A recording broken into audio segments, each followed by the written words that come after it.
Today we're relaxing by the lake with Wendy, a QHS admin whose life journey is as refreshing and inspiring as a day spent by the water. But what currents guided her to where she is today? Let's take a peaceful stroll through her story and see what's been happening behind the scenes. This is a story about Wendy, a nurse case manager, wife, mom of 3 boys, 2 corgis, and is about my quest to find a cure for a husband with a terminal illness. Like many of you, I started out as a child and was in a family with 6 children.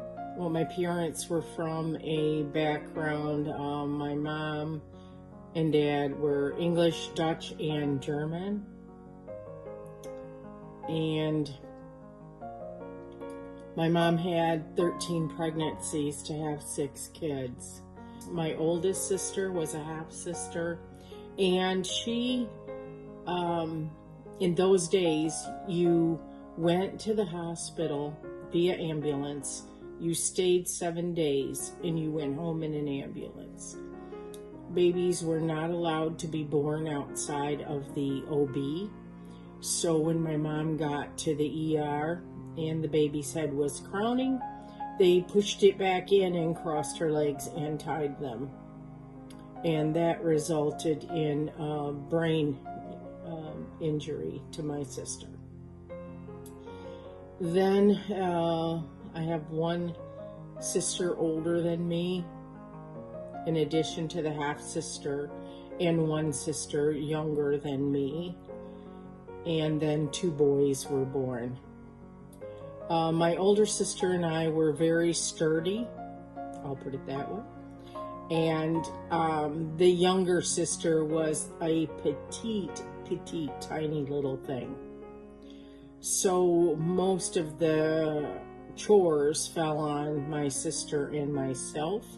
We grew up, it was a difficult childhood, and it helped me develop a lot of character. Your religion was important to my parents. It was important that we be confirmed in the Lutheran Church. So my 2 sisters and I walked to church almost every Sunday. And I hear that it was cute seeing 3 little girls in dresses walking to school. We had an interesting parental arrangement. My mom worked days, my dad worked afternoons, and my mom would call us every day at 5 o'clock and tell us, if your dad calls, tell him this. And she would give us the lie of the day we were supposed to say. And then Dad would call at 6, and he would ask how we were and ask where Mom was, and we would spout off the lie of the day or get beat. And then Mom would go to the bar after work, and she would pull in the driveway at 10:15, and then Dad would pull in at 10:30. When Mom pulled in, she would run to the bedroom and get her pajamas on and lay on the couch with a newspaper like she'd been there all evening. And meanwhile, my sister and I had to do all the meal preparation, do the laundry with a wringer washer, sprinkle those clothes, roll them up, and then everything got ironed. My sister and I became very efficient in handling things. We had a house, a 3-bedroom house, and my dad finished the upstairs of a Cape Cod to house 4 girls. So I was situated right next to the how and why books and the encyclopedias. And I did spend a great deal of my teenage years grounded. So I read those, and it really gave me a lot of interesting information. Like, I knew why eyes teared when you peeled an onion from the how and why books, but I did spend a lot of time grounded, as I did have an opinion about things, and I did think people needed to hear them, that there needed to be discussion, and that is not, it was not a democratic home. And Mom was a violent alcoholic. There's just not a way around it. It made it difficult. And at one point, she came home at 10:15 with a trunk load of bricks, and we were supposed to get that trunk load emptied in 10 minutes so that she could continue her facade. And I said no. And she came charging at me and threatened to kill me. So I ran away, hid under my girlfriend's trailer in their backyard. And then after a while, I came back home and listened to what my mom was telling my dad, all the terrible things I've done to account for her anger. And I decided to walk in the door, and when I did, my mom lunged at me. My dad had to hold her down so she wouldn't hurt me, and I ran away again and stayed just out in the backyard. But it was a difficult childhood. I did enjoy school thoroughly. When I was 12, we lived in Detroit, and a man tried to pick me up in a car. He tried to coax me to come in his car, and I did not. And then that same year, we moved to the suburbs of Detroit in a brand new house, and I had the same thing happen again. A man tried to have me come in his vehicle. My dad was watching out the window, and he got the license plate of the car, and the police came to my classroom and took me out and took me to the station to identify the gentleman in a lineup, which I was able to do, but it did cause a lot of chatter amongst my classmates. Things that happened to me along the way. At age 5, I had eye surgery for being cross-eyed, and broke a wrist. And one of the most interesting things that happened when I was in junior high was, I told you I read all those how and why books, and I was overweight, and the teacher had tried to make me do a forward roll. Well, frankly, I knew about gravity, and it didn't make sense to put a big butt over a small head. But she made me stay after class and wouldn't let me leave until I did a forward roll. That resulted in me wearing a neck collar for 3 months because it was found that I had an extra piece of bone between my second and third vertebrae, and they decided that if I'd had a blow to the top of the head, I would be paralyzed. So I was never allowed to have phys ed in school again. So I was not an athletic child, so it's a good thing I was smart, I suppose. Made all my own clothes because I was chubby, and even made a wedding dress for the first time that I was married. I had got through school and talked to my parents about going to college, as I had, been inducted into the Honor Society. And then I did receive a state of Michigan 4-year scholarship. And I was really proud of being able to go to college. I was the first one in my family to do that. And I also then chose my college by going as far from home as I could so that my mom would not show up drunk there. I went to Lake Superior as far north as I could, and my bestie went there. Her and I had done yearbook and newspaper together all through school, and I had thoroughly enjoyed her in journalism, and we were on that adventure together. I will also add, I probably was a problem child. I didn't always follow directions.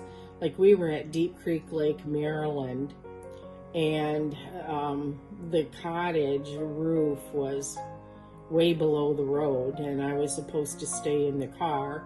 And I got out of the car because I'd left my wallet in the dresser. So I got out of the car and went down the steps, and I stepped on the back of one large stone and then stepped with the other foot on the front of it. And as my mom opens the cottage door to yell at me, I have been catapulted off the stone and flying through the air, aimed right for her.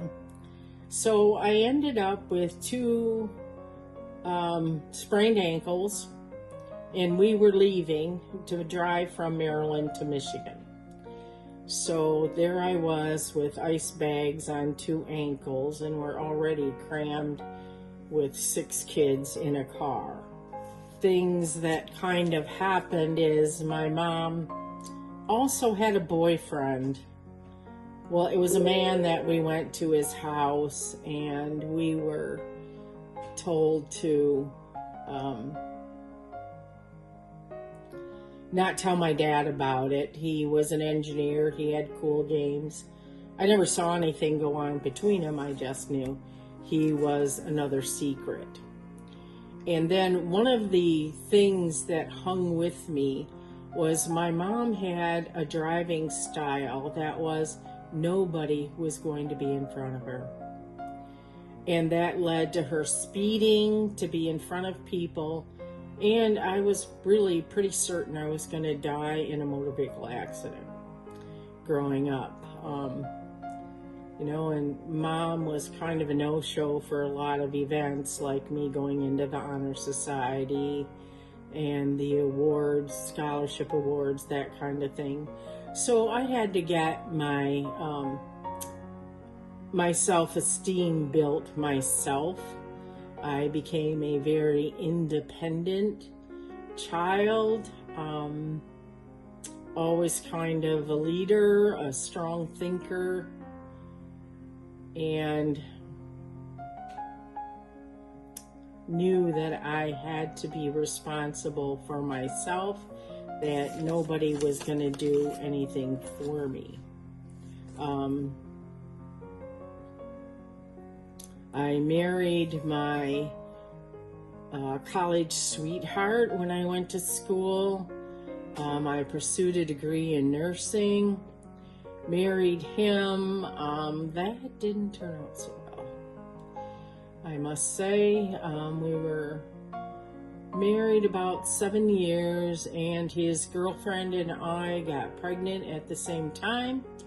That's when I found out about his girlfriend, and I miscarried and she did not. So it seems we separated. I stayed with a bestie that was in town, and one day they gave me a ride out to our lake home to get some of my stuff, and found that the house was completely empty except for my belongings in the closet. And then the next day I called where he worked and found out that he had moved to Texas and forgot to tell me. So that was a long and interesting adventure. I grew a great deal spiritually through that marital discord because I would keep asking God to save my marriage. And then I had told God that let's do let your will be done, and let's see how this plays out. And that's when I went out and found out everything was gone. And when I discovered the empty house, I dropped to my knees and I said, finally, Lord, I know the answer. It's over. So that was, and he wasn't that exciting a guy. I mean, I could have put a ragdoll on the couch and I have it face either the stereo or the TV, and it's kind of what I had. Anyway, my time after that, going through the divorce, being single, I had been a manager in nursing, right out of school almost, managed a 50-bed unit, and it was a lot of fun. And then I moved to a town south of where I was and began a new life. Didn't date much, just worked and enjoyed my career.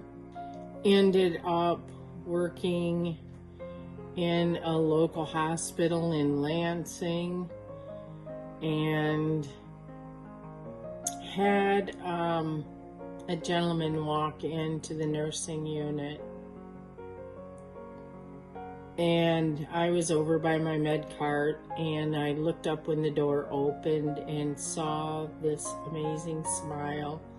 I smiled back at him, and in my head I went, there he is. And he was the most handsome man I've ever seen. And his wife was very ill. After she died, we ended up running into each other in a local eatery that had a happy hour.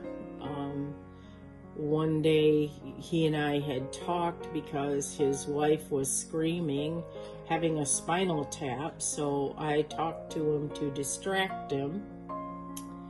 And then I found out he knew I had a black Firebird with T-tops, and I didn't know he knew all that about me. But anyway, when we went into that happy hour at that hotel, at that restaurant, he was already sitting there with a girl that had always indicated she wanted to be with him.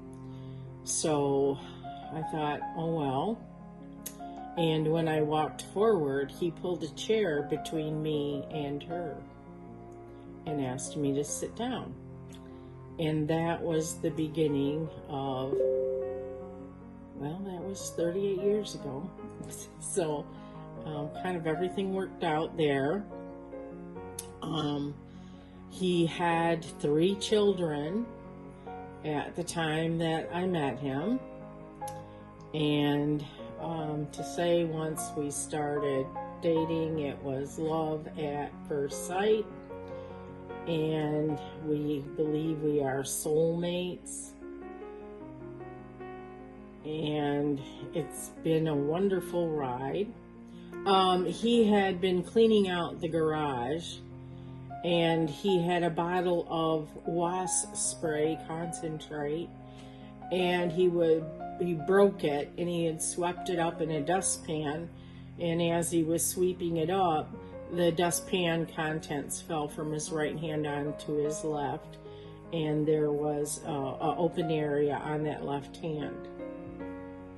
We went about cleaning, and it wasn't till 10 o'clock at night we got done, and I think we had something to eat, and as he is chewing, I noticed that his eyes are rolling back in his head.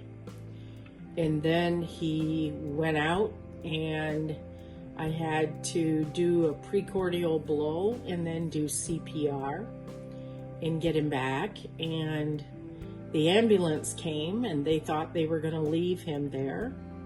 They said, well, he's fine, he's talking, and I let them know they weren't leaving him there, and took him to the hospital. He had also gotten a sliver up the side of his leg that day working in the yard, and I guess he didn't feel it. But anyway, it was a night of the doctor calling poison control all the time, and he gave Mark more atropine than he's ever given anybody. Every time he would go to sleep, his pulse would just drop down. So, but then it was about 5 years later, he developed some cardiac symptoms, and they diagnosed him with cardiomyopathy, idiopathic cardiomyopathy. They didn't know why he had it, and said he had 5 years to live. So that began my search for a way to save his life, because medicine wasn't very optimistic, and so I always kept up on the trends and everything. We went through a lot. He ended up with a pacemaker, and that pacemaker slowly began to look like a half of an avocado under the skin, and his electricians would poke it and say, well, that's not an infection, and I would say, then what the hell is it?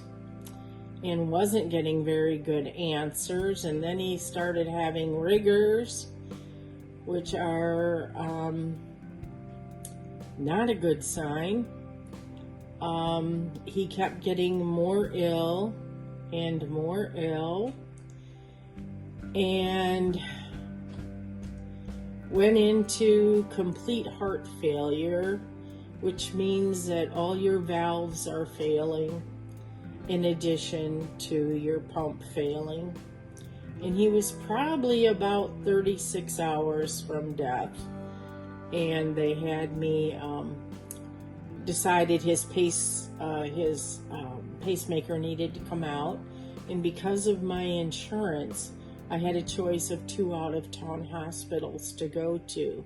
Neither hospital in town took his insurance, but I'm glad, because we went to a center of cardiac excellence where there was an excellent heart surgeon who knew how to take out pacemaker wires that had been in 15 years. He used a laser to help take them out, and he prayed with Mark before the procedure and told him that he'd never lost a patient and that Mark was not going to be the first. Well, when they cut open the pacemaker pocket, all the toxins fled into his system, and he went into septic shock. They lost him on the table for 15 minutes, and then he survived, and they did bring him out of the procedure on a ventilator without a pacemaker, and we prayed for the best. that led to a long 2-year road of dealing with sepsis, with IV antibiotics, with not having the pacemaker in, and worrying about, needing to do CPR at some time again. But we kept him healthy. And one day when in the midst of all of that, with him being sick, I had the lawn needed mowing, so I did it, and I fell off the lawnmower going around where the wheel of the lawnmower sunk into the sand, going around a big drain that was in our front yard. My leg went under the mower deck, and real scary event, and it stopped, and then people came and lifted the lawnmower off, and the dogs alerted Mark, and the ambulance got called. And I know God's hand is on me, as I did not lose my leg. I did not have any bones or tendons disrupted. I just had a large, maybe 6x4 circle shaped like the end of a lawnmower blade, a divot taken out of my leg, and that needed surgery and wound vacs and all kinds of things like that. And meanwhile, I needed to keep working, because at that point Mark had been disabled and I was sole support of the family. So sometimes I stood in a elevator sounding like an aquarium with the wound vac bubbling, and that's just how it was. We just did what we had to do. Raised his 3 boys and gave them experiences, not things. It was one of the most difficult things I ever did because of some behavioral issues with one of them. They told us raising him would be like riding out a hurricane for 5 years. Man, that was pretty true. But he's a very fine young man today. All 3 of them are. And we have 2 wonderful corgis. We have a perennial garden. At this point, I was still searching for cures for Mark, and I found Cynthia doing a webinar with someone named Mel on late at night, and they never said her last name. So I spent 5 days trying to find her, because she was talking about remarkable technology that I thought was exactly what we needed. And finally found her on April 5th, I think it was, in 22, signed up for quantum healing systems. And what an adventure that was, and what an amazing inventor Dr. A is. It gave us the hope that we needed. We never told any physicians that Mark had a device. After a while, they just started scratching their head.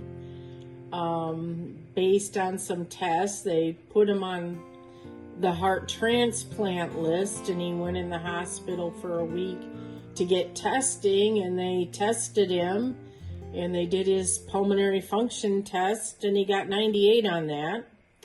And if you're a heart failure patient, you should get 50 or 60.